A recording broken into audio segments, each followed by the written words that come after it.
कक्षा 10वीं विषय भूगोल प्राकृतिक वनस्पतियाँ एवं वन्यजीव।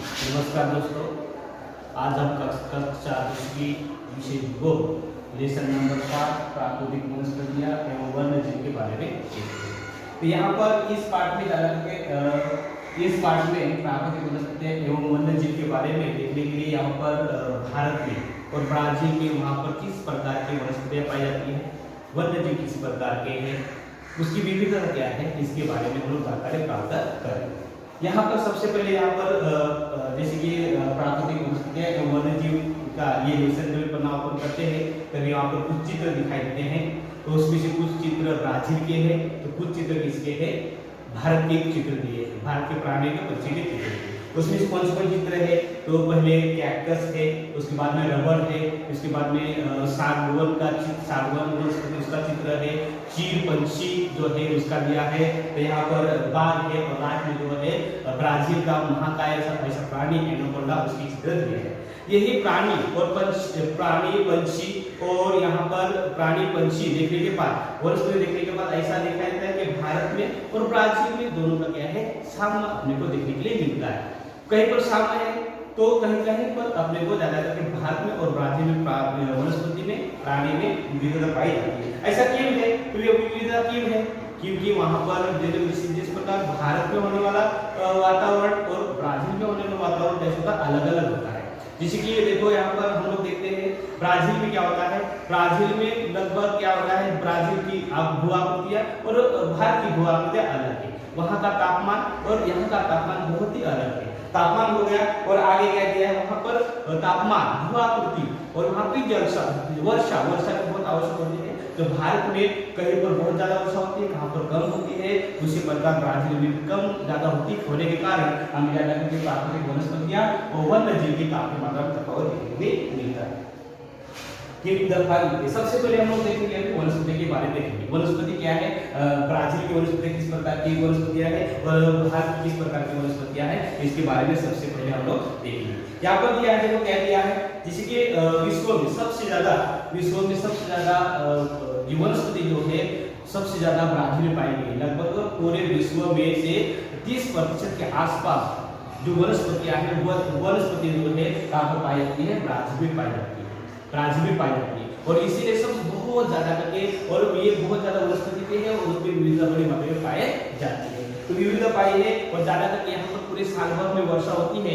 इसके कारण यहाँ पर ज्यादा करके साल भर में वर्षा होती है। इसके कारण यहाँ पर बड़ी मात्रा में सदाबहार वन भी पाई जाती है। और सदाबहार वन क्या है, पूरे साल भर में हरित रहते हैं और सदाबहार वन पाई जाती है। और जहाँ पर बारिश बहुत, जहाँ पर विषुवत रेखा के आसपास बहुत ज्यादा बारिश होती है, विषुवत रेखा के अगल बगल जैसे कि दक्षिण में और उत्तर में थोड़ी थोड़ी, इसके विषुवत के रेखा के पास बड़ी बारिश होती है, तो दक्षिण में उत्तर में थोड़ी थोड़ी कम होती है। जहाँ पर बारिश बहुत ज्यादा होती है वहाँ पर बड़ी मात्रा में हमें क्या दिखाई देती है, ज्यादा करके घना जंगल दिखाई देता है। बट जहाँ पर बारिश कम होती है, वर्षा कम होती है, वहाँ पर क्या है, थोड़ा जंगल जो है वन जो है वो थोड़ा हमें कम दिखाई देती है। देखो ब्राजील में कौन सी वनस्पति पाई जाती है, वहाँ पर ज्यादा करके बहुत जंगल है, घना है, वहाँ पर घास दिखाई देती है, ज्यादा करके झाड़ियाँ दिखाई देती है। ब्राजील में मोहगनी रबर शीशम आक्र इत्यादि वनस्पति पाई जाती है।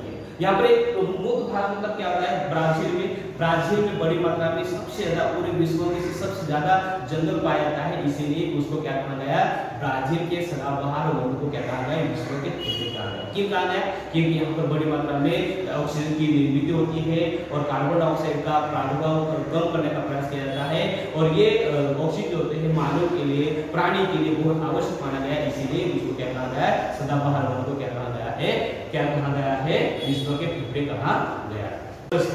भारत में वनस्पति क्या होता है, देखो जिस प्रकार ब्राजील में वनस्पति में विविधता पाई जाती है, उसी प्रकार भारत में भी वनस्पति में विविधता पाई जाती है। जैसे कि जहाँ बारिश बहुत ज्यादा होता है वहाँ सदाबहार पाए गए हैं, जहाँ पर बारिश कम होती है वहाँ अर्धशुष्क प्रकार के वनस्पति पाए जाते हैं, जहाँ पर बारिश लगभग बहुत कम होती है वहाँ पर कांटेदार वन पाए जाते हैं और बाद दलदल युक्त वगैरह प्रदेश में अलग अलग प्रकार के क्या पाए जाते हैं, वन पाए जाते हैं। जैसे कि देखो साल भर में, भारत में साल भर में 2000 मिलीमीटर के ऊपर बारिश होती है, वहाँ सदाबहार अरण्य पाए जाते हैं। सदाबहार में कौन से वन में कौन सी वनस्पति है, तो यहाँ पर दिया है सदाबहार में लगभग ये मोहगनी है, शीशम है, रबर, यहाँ पर सदाबहार वन पाए जाते हैं। ये ज्यादा की काफी क्या आती है, ये बहुत मजबूत होती है लकड़ी, उपजाऊ होती है, यानी कि ज्यादातर फर्नीचर बनाने के लिए बहुत उपयोग लाती है।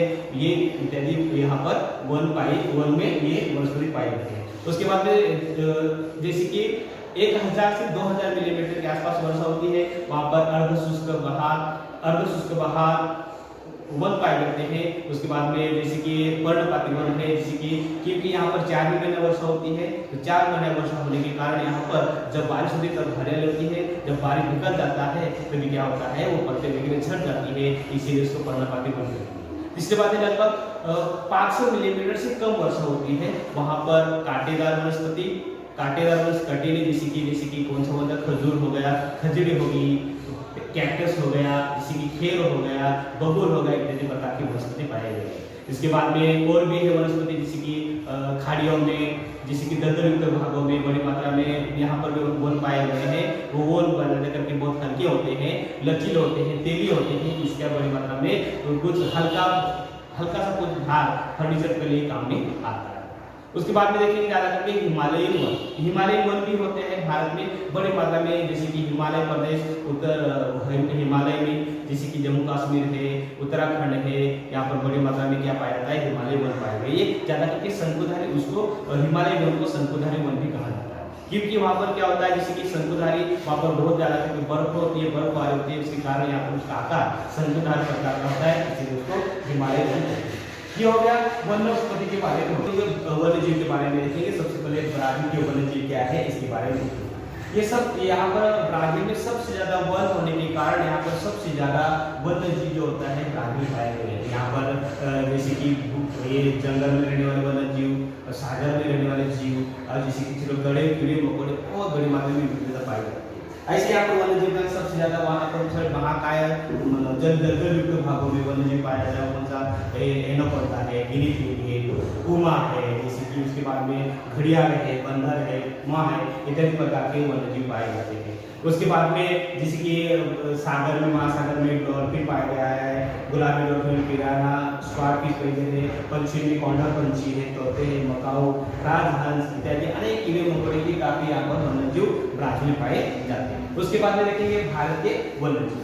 भारत में जिस प्रकार ब्राजील में विविध प्रकार के वन्यजीव पाए गए हैं, इसी प्रकार भारत में भी बड़ी मात्रा में अनेक प्रकार के वन्यजीव पाए गए। जैसे कि देखो भारत में भी ये वर्षा जो कम ज्यादा होती है, जहाँ पर बहुत ज्यादा वर्षा होती है, यहाँ पर बहुत कम होते हैं, इसीलिए यहाँ पर बड़ी मात्रा में वन्यजीव के ऊपर एक वर्षा का अभाव होता है।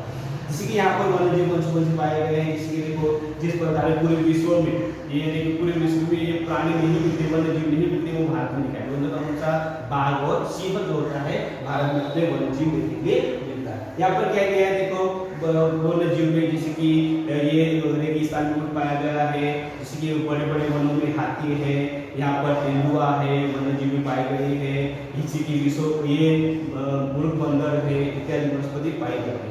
बराबर। उसके बाद में हम लोग कुछ कछुए, मगरमच्छ, घड़ियाल, पंछी, मोर, किला, तितर, तोते, बतख, घुघुला वगैरह पंछी वगैरह बड़ी मात्रा में यहाँ पर पाए जाते हैं। आगे देखिए समस्या। यहाँ पर ब्राजील में और भारत में समस्या दोनों प्रकार की सेम होती है। जिसे कि देखो यहाँ पर दिन पे दिन प्रदूषण बढ़ रहा है, दोनों ब्राजील में भी और भारत में। और दिन पे दिन देखो विकास के कारण वृक्ष की कटाई हो रही है, बड़े बड़े जिसके वन में पाए जाने वाले प्राणी को तस्करी कर एक दूसरे से दूसरी जगह तस्करी करके बेच देते हैं, ये भी समस्या है। इसीलिए बहुत बड़ी समस्या है, इसलिए दिन पर दिन पे बंद हो रही है। वीडियो कैसा लगा, सब्सक्राइब, लाइक करो और कमेंट्स करो।